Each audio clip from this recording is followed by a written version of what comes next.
Out on the sand of a beach house party, three fraternity brothers and one of their girlfriends smoke a joint around a bonfire. Lydia takes half a puff before carefully passing it to Kyle. While staring into his dead gray eyes, she asks if he was born blind. And after confirming that he was, he explains how he's never seen colors, he doesn't know what light or dark is, and how it's all the same to him. Eddie and Jake, the dorm's resident drug dealers, move in closer, claiming if they got him high enough, he'd see all kinds of colors. Eddie reaches into his goodie bag and pulls out a portable wax pen. A weed oil vaporizer. Just press the button, man, he says all giddy. You just gotta take a big boy hit. Kyle's nervous, but Lydia tells him to trust her, guiding it to his lips. Then pressing the button, he sucks in a cloud of smoke before he hears a loud, overpowering hum.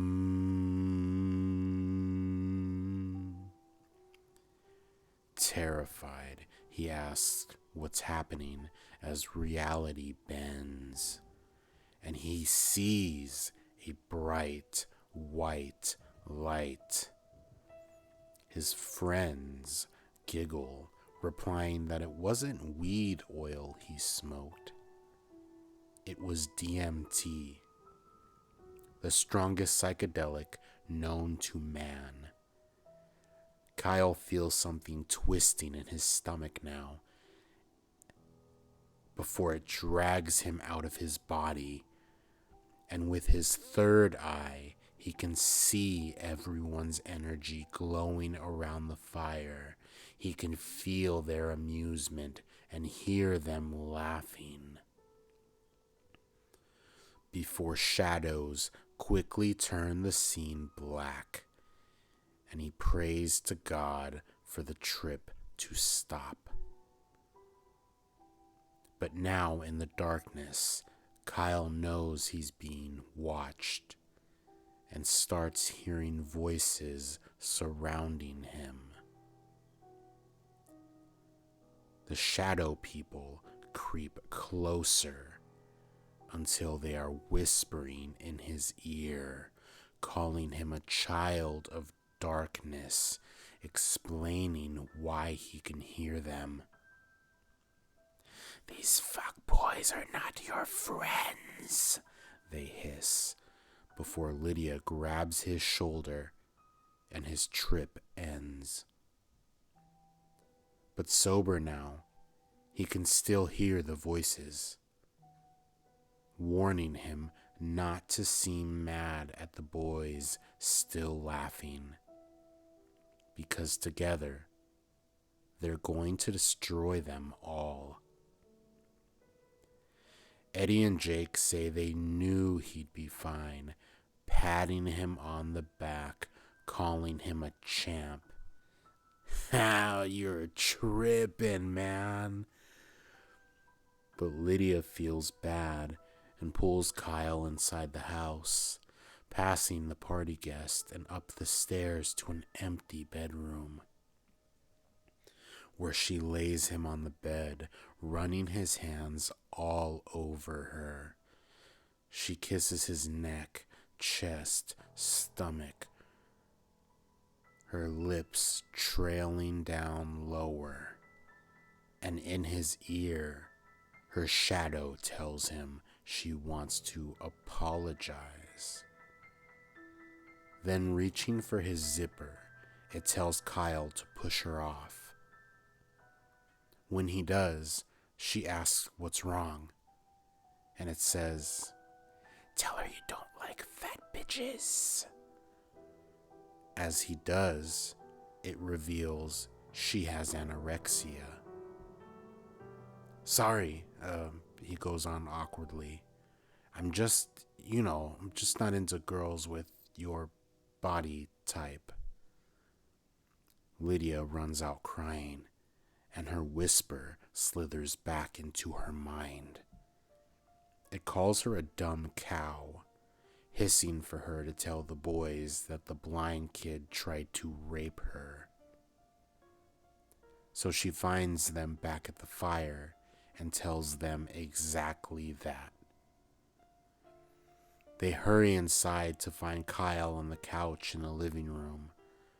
When Eddie throws him to the floor, other people pull out their phones recording as Jake punches and kicks him while he's down.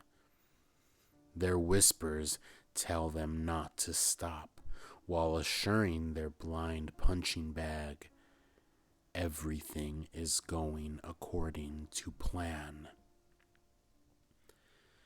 Everyone else is too drunk to stop the beating, but when someone calls 911, Lydia sobers up and hurries to her car. It's not long before flashing red and blue lights reflect on the windows and 2 police officers enter the scene. Jake and Eddie look at the battered blind kid and back at the police, realizing how much trouble they're in. They tell the boys to put their hands in the air, while Jake's shadow tells him to explain the situation. "You're white," it whispers. "You'll be fine." Reaching for the DMT pen in his back pocket, he says, "Okay, officers, so the blind kid just got a little too high." And the cops shoot him before he can pull the pen out. Eddie screams and sobs in horror as they put him in handcuffs next to his dead friend before dragging him away. Paramedics arrive for Kyle while the coroner is called for the corpse. Eventually in court, between the drugs intent to sell and the assault charges, Eddie is sent to prison. His lawyer constantly calls Lydia to back up his story about her supposed rape, but her phone's been disconnected and no one's heard from her.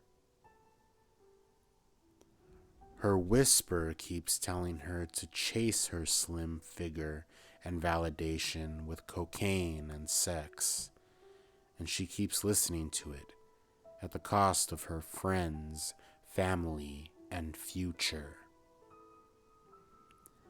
Eventually becoming an escort girl to feed her never-ending addiction, she destroys her own soul with every bump. While Kyle now lives permanently in a psychiatric hospital, insanity all around and inside his white padded room. Because diagnosed with head trauma, alone in the darkness, he claims he can hear demons. They whisper to him,